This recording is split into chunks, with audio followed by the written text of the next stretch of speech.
The Everlasting Man by G K Chesterton. Book 1, Chapter 6. The Demons and the Philosophers. I have dwelt at some little length on this imaginative sort of paganism, which has crowded the world with temples, and is everywhere the parent of popular festivity. For the central history of civilization, as I see it, consists of two further stages before the final stage of Christendom. The first was the struggle between this paganism and something less worthy than itself, and the second the process by which it grew in itself less worthy.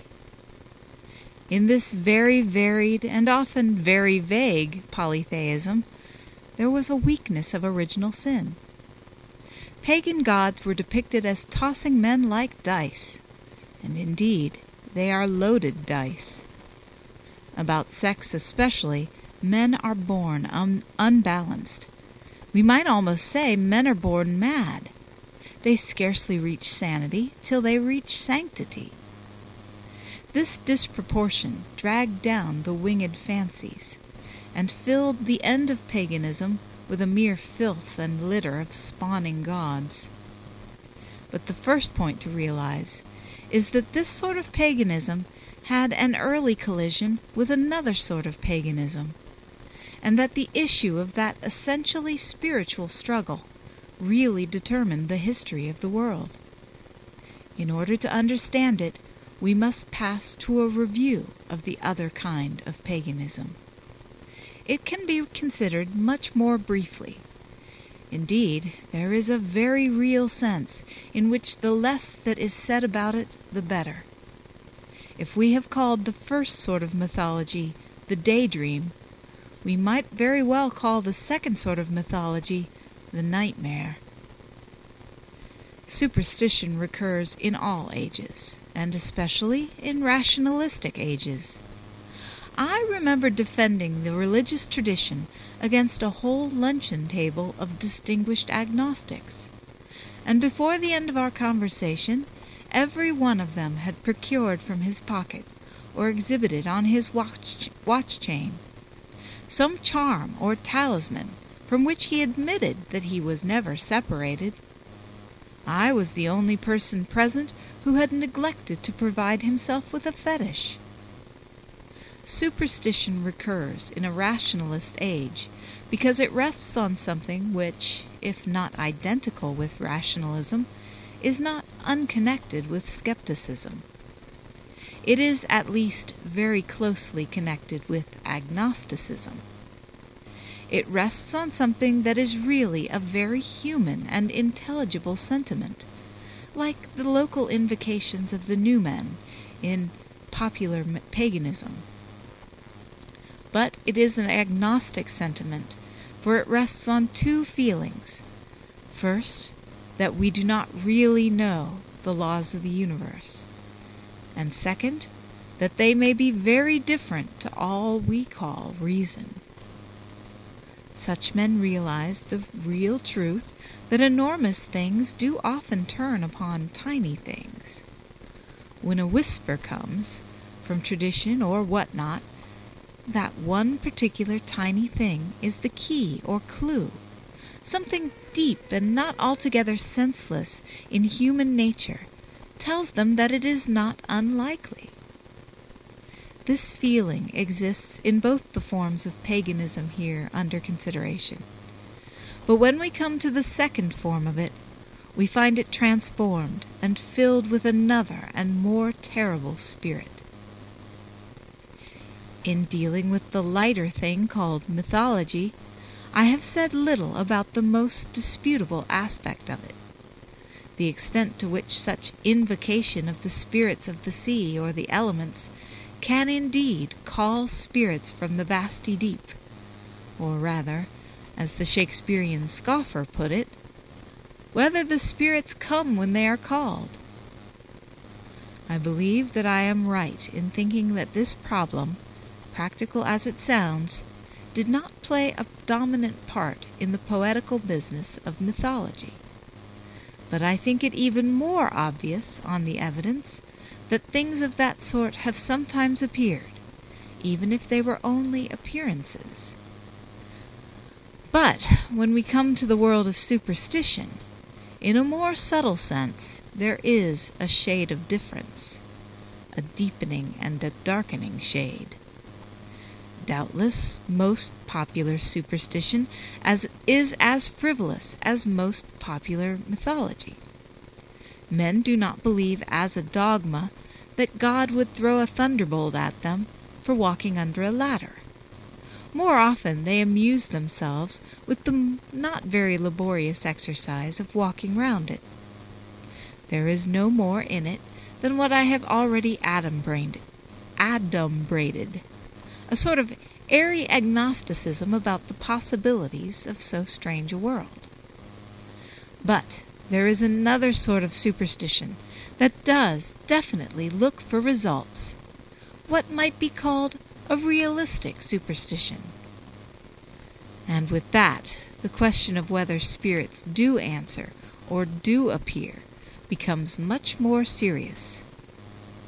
As I have said, it seems to me pretty certain that they sometimes do. But about that, there is a distinction that has been the beginning of much evil in the world. Whether it be because the fall has really brought men nearer to less desirable neighbors in the spiritual world, or whether it is merely that the mood of men, eager or greedy, finds it easier to imagine evil, I believe that the black magic of witchcraft has been much more practical and much less poetical than the white magic of mythology. I fancy the garden of the witch has been kept much more carefully than the woodland of the nymph. I fancy the evil field has ever been more fruitful than the good. To start with, some impulse, perhaps a sort of desperate impulse, drove men to the darker powers when dealing with practical problems. There was a sort of secret and perverse feeling that the darker powers would really do things, that they had no nonsense about them. And indeed, that popular phrase exactly expresses the point. The gods of mere mythology had a great deal of nonsense about them. They had a great deal of good nonsense about them, in the happy and hilarious sense in which we talk of the nonsense of Jabberwocky or the land where Jumblies live. But the man consulting a demon felt as many a man has felt in consulting a detective, especially a private detective, that it was dirty work, but that the work would really be done. A man did not exactly go into the wood to meet a nymph. He rather went with the hope of meeting a nymph. It was an adventure rather than an assignation. But the devil really kept his appointments, and even in one sense kept his promises, even if a man sometimes wished afterwards, like Macbeth, that he had broken them. In the accounts given us of many rude and savage races, we gather that the cult of demons often came after the cult of deities, and even after the cult of one single and supreme deity. It may be suspected that in almost all such places the higher deity is felt to be too far off for appeal in certain petty matters, and men invoke the spirits because they are, in a more literal sense, familiar spirits. But with the idea of employing the demons who get things done, a new idea appears, more worthy of the demons. It may indeed be truly described as the idea of being worthy of the demons, of making oneself fit for their fastidious and exacting society. Superstition of the lighter sort toys with the idea that some trifle, some small gesture, such as throwing the salt, may touch the hidden spring that works the mysterious machinery of the world. And there is, after all, something in the idea of such an open sesame. But with the appeal to lower spirits comes the horrible notion that the gesture must not only be very small, but very low, that it must be a monkey trick of an utterly ugly and unworthy sort. Sooner or later, a man deliberately sets himself to do the most disgusting thing he can think of. It is felt that the extreme of evil will extort a sort of attention or answer from the evil powers under the surface of the world. This is the meaning of most of the cannibalism in the world. For most cannibalism is not a primitive or even a bestial habit. It is artificial and even artistic, a sort of art for art's sake. Men do not do it because they do not think it horrible, but on the contrary, because they do think it horrible. They wish, in the most literal sense, to sup on horrors. That is why it is often found that rude races like the Australian natives are not cannibals, while much more refined and intelligent races, like the New Zealand Maoris, occasionally are. They are refined and intelligent enough to indulge sometimes in a self-conscious diabolism. But if we could understand their minds, or even really understand their language, we should probably find that they were not acting as ignorant, that is, as innocent, cannibals. They are not doing it because they do not think it wrong, but precisely because they do think it wrong.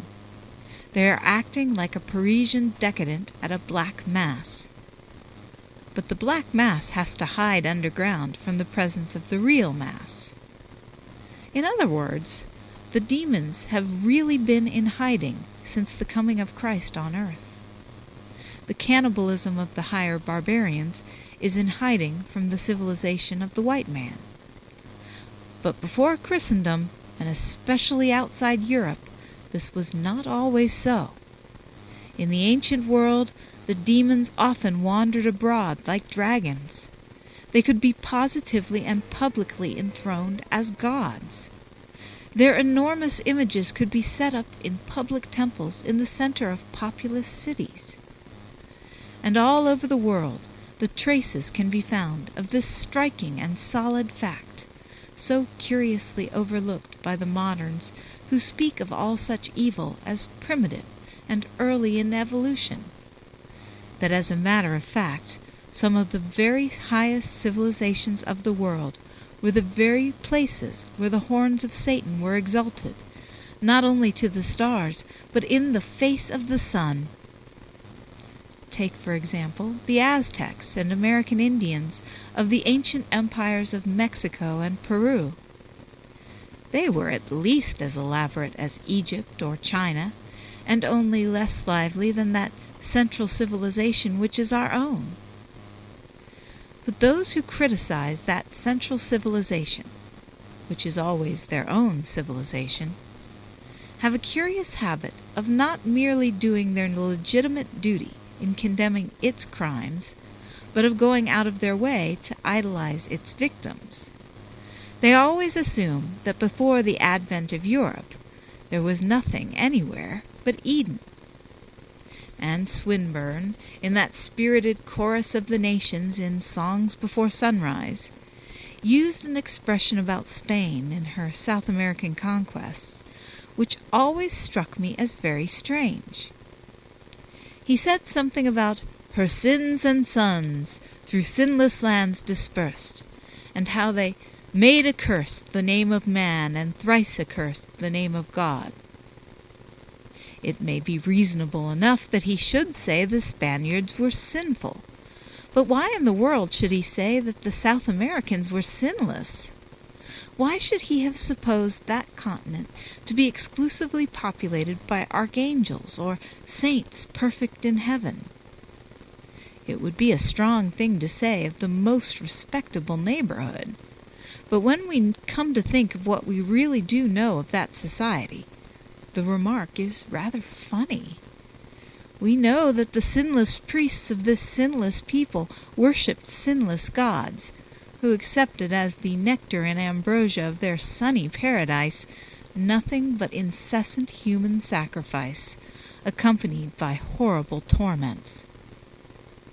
We may note also in the mythology of this American civilization that element of reversal or violence against instinct of which Dante wrote, which runs backwards everywhere through the unnatural religion of the demons. It is notable not only in ethics but in aesthetics. A South American idol was made as ugly as possible, as a Greek image was made as beautiful as possible. They were seeking the secret of power by working backwards against their own nature and the nature of things. There was always a sort of yearning to carve at last, in gold or granite or the dark red timber of the forests, a face at which the sky itself would break, like a cracked mirror. In any case, it is clear enough that the painted and gilded civilization of tropical America systematically indulged in human sacrifice.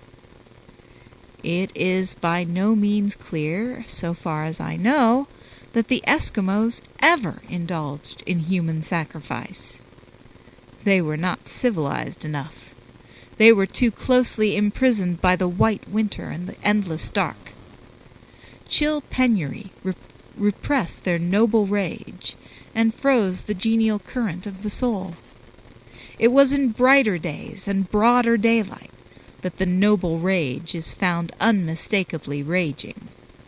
It was in richer and more instructed lands that the genial current flowed on the altars, to be drunk by great gods wearing goggling and grinning masks, and called on in terror or torment by long cacophonous names that sound like laughter in hell. A warmer climate and a more scientific cultivation were needed to bring forth these blooms, to draw up towards the sun the large leaves and flamboyant blossoms that gave their gold and crimson and purple to that garden, which Swinburne compares to the Hesperides. There was at least no doubt about the dragon. I do not raise in this connection the special controversy about Spain and Mexico, but I may remark in passing that it resembles exactly the question that must in some sense be raised afterwards about Rome and Carthage. In both cases there has been a queer habit among the English of always siding against the Europeans, and representing the rival civilization, in Swinburne's phrase, as sinless, when its sins were obviously crying, or rather screaming, to heaven. For Carthage also was a high civilization, indeed a much more highly civilized civilization, and Carthage also founded that civilization on a religion of fear, sending up everywhere the smoke of human sacrifice. Now, it is very right to rebuke our own race or religion for falling short of our own standards and ideals. But it is absurd to pretend that they fell lower than the other races and religions that professed the very opposite standards and ideals. There is a very real sense in which the Christian is worse than the heathen, the Spaniard worse than the Red Indian, or even the Roman potentially worse than the Carthaginian. But there is only one sense in which he is worse, and that is not in being positively worse. The Christian is only worse because it is his business to be better. This inverted imagination produces things of which it is better not to speak. Some of them, indeed, might almost be named without being known, for they are of that extreme evil which seems innocent to the innocent. They are too inhuman even to be indecent. But without dwelling much longer in these dark corners, it may be noted as not irrelevant here that a certain anti-human antagonism seems to recur in this tradition of black magic. There may be suspected as running through it everywhere, for instance, a mystical hatred of the idea of childhood. People would understand better the popular fury against the witches if they remembered that the malice most commonly attributed to them was preventing the birth of children. The Hebrew prophets were perpetually protesting against the Hebrew race relapsing into an idolatry that involves such a war upon children. And it is probable enough that this abominable apostasy from the God of Israel has occasionally appeared in Israel since, in the form of what is called ritual murder, not of course by any representative of the religion of Judaism, but by individual and irresponsible diabolists who did happen to be Jews. This sense that the forces of evil especially threaten childhood is found again in the enormous popularity of the child martyr of the Middle Ages. Chaucer did but give another version of a very national English legend when he conceived the wickedest of all possible witches as the dark alien woman watching behind her high lattice and hearing, like the babble of a brook down the stony street, the singing of little St. Hugh. Anyhow, the part of such speculations that concerns this story centered especially round that eastern end of the Mediterranean where the nomads had turned gradually into traders and had begun to trade with the whole world.